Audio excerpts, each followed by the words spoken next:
আইন শৃঙ্খলা বলতে চাইছেন, কি বলতে চাইছেন? তো পরিষ্কারভাবে আমরা বলি, আইন শৃঙ্খলার ক্ষেত্রে পশ্চিমবাংলায় কোনো অরাজকতা নেই। যত অরাজকতা তৈরি করে ভারতীয় জনতা পার্টি তৈরি করে, এবং ভারতীয় জনতা পার্টি বিভিন্ন বিজেপি শাসিত রাজ্যে আইন শৃঙ্খলা পরিস্থিতি দেখবেন, নাহলে বাংলা থেকে যে বাইরে যাচ্ছে মার খাবে কেন? কই বাংলাতে তো নানান ভাষায় মানুষ সেখানে পরিযায়ী শ্রমিক কাজ করে, কই আমাদের মধ্যে তো এই রকম তাদেরকে মারার এই প্রবণতা আসে না, তো বাংলার জনতা তো তাদেরকে দিয়ে মারছে না। তাহলে আইন শৃঙ্খলা আপনাদের খারাপ, আপনার মহিলাদের উপর নির্যাতন করে সে বিচার আর পায় না, এবং তাদের ভারতীয় জনতা পার্টির নির্বাচিত বিধায়করা ধর্ষণকারী হয় এবং তাদেরকে বলা হয় তারা সংস্কারী। আইন শৃঙ্খলা কোথায় ভারতীয় জনতা পার্টির শাসিত রাজ্যে? আসলে বাংলায় আসার পর ওনার মনে হয় মানে মাঝে মাঝে অ্যালজাইমার আছে তো ভুলে যায়, উনি ভাবেন যে আমি উত্তরপ্রদেশ কিংবা বিহারে আছি, ওই জন্য জঙ্গল রাজটা বেরিয়ে যায় ওনার মুখ থেকে। প্রধানমন্ত্রীর শিল্প বার্তা নিয়ে প্রাক্তন কংগ্রেস সাংসদ অধীর চৌধুরী কি বলেছেন শোনাবো। প্রধানমন্ত্রী এখানে শিল্প করতে আসেনি, দিদিও এখানে শিল্প করতে আসেনি। দিদি এখান থেকে শিল্প উঠিয়ে দিয়ে প্রায় 9,000 মতন শিল্প দিদি এখান থেকে তাড়িয়ে দিয়েছে। তো মোদিজি আবার এসে কোথেকে শিল্প নিয়ে আসবো আমার তো জানা নাই, যে এরকম কবে মোদিজি বলবে শিল্পের কথা, সেটা তো মোদিজি জানে, আমরা কী করে জানবো? এখানটায় যারাই আসে তারা শিল্প করতে আসে না, শিক্ষা দিতে আসে না, উন্নয়নের জন্য আসে না, তারা আসে ধর্মকে সামনে রেখে সাম্প্রদায়িক বিভাজনের রাজনীতি করে। প্রধানমন্ত্রীর সিঙ্গুরে আসা এবং তার এই বার্তায় কিছুটা হলেও হতাশ হয়েছেন সিঙ্গুরবাসী। কি বলছেন তারা শোনাবো। আমরা প্রত্যাশা নিয়ে এসেছিলাম যে এতদিন টাটা বন্ধ ছিল, মমতা দি কিছুই করেননি, আমরা ভেবেছিলাম যে মোদিজি এসে কিছু করবেন, কিন্তু উনি তো কারখানার ব্যাপারে কিছুই আলোচনা করলেন না, কিছুই বললেন না। অনেক গরিব দুঃখী আছে এখানে না খেয়ে মানে কষ্টতে দিন কাটাচ্ছে। আমরাও আশা করে এসেছিলাম যে উনি বলবেন নিজের মুখে যে আমরা এখানে এসে একটা কারখানা। আমরা চাই যে হোক কিছু একটা। আমরা আমাদের এখানে কত মানে শিক্ষিত মানুষ চাকরির আশায় বসে আছে অপেক্ষা করে, এখন অবধি তো কিছু সেরকম শুনলাম না, দেখা যাক পরবর্তীতে কি হয়।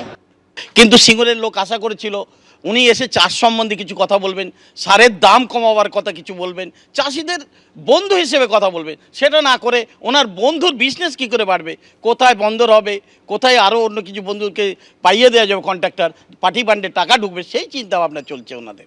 সিঙ্গুরের সভায় আসার পথে বিজেপি কর্মীদের বাধার অভিযোগ। সিঙ্গুর থেকে প্রায় 7 কিলোমিটার আগে বিজেপি সমর্থকদের আটকে দিচ্ছিল পুলিশ। কর্মীদের উচ্ছ্বাসের সামনে শেষ পর্যন্ত দিদির দলদাস পুলিশ দাঁড়াতে পারল না, আগামীতেও পারবে না। সোশ্যাল মিডিয়ায় পোস্ট করেছেন সুকান্ত মজুমদার।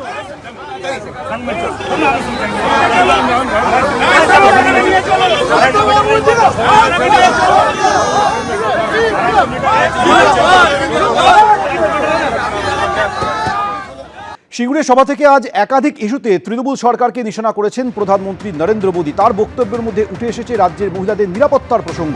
তিনি বলেন, পশ্চিমবঙ্গে মহা জঙ্গলরাজের পতন এবং বিজেপির ক্ষমতায় আসা অত্যন্ত জরুরি। তৃণমূল সরকারের আমলে মহিলারা সুরক্ষিত নন, মাফিয়া ও দুর্নীতিবাজদের কবজায় চলে গিয়েছে রাজ্যের শিক্ষা ব্যবস্থা।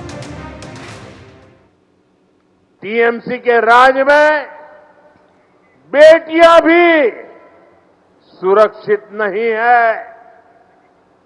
और शिक्षा व्यवस्था भी, यहां की शिक्षा व्यवस्था भी माफिया और भ्रष्टाचारियों के कब्जे में है। इसलिए मैं पश्चिम बंगाल की माताओं बहनों से भी एक आग्रह करना चाहता हूं, आपके बेटे बेटियों को तब तक अच्छी शिक्षा और अच्छी नौकरी नहीं मिलेगी जब तक यहां टीएमसी के पास सत्ता की ताकत रहेगी। आपका एक वोट पक्का करेगा कि यहां कॉलेजों में बलात्कार, रेप और हिंसा की घटनाओं पर लगाम लगे।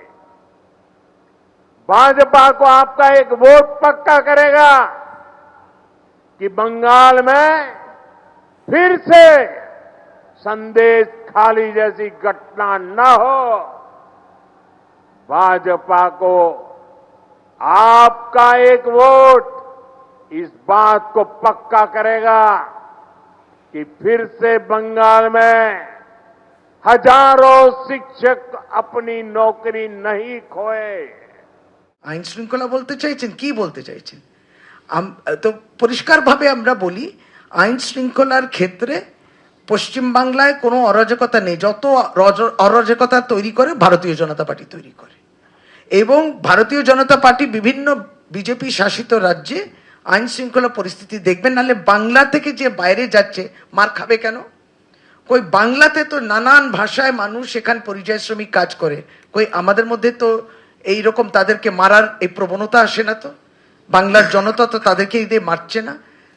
তাহলে আইন শৃঙ্খলা আপনাদের খারাপ, আপনার মহিলাদের উপর নির্যাতন করে সে বিচার আর পায় না, এবং তাদের ভারতীয় জনতা পার্টির নির্বাচিত বিধায়করা ধর্ষণকারী হয় এবং তাদেরকে বলা হয় তারা সংস্কারী। আইন শৃঙ্খলা কোথায় ভারতীয় জনতা পার্টির শাসিত রাজ্যে? আসলে বাংলায় আসার পর ওনার মনে হয় মানে মাঝে মাঝে অ্যালজাইমার আছে তো ভুলে যায়।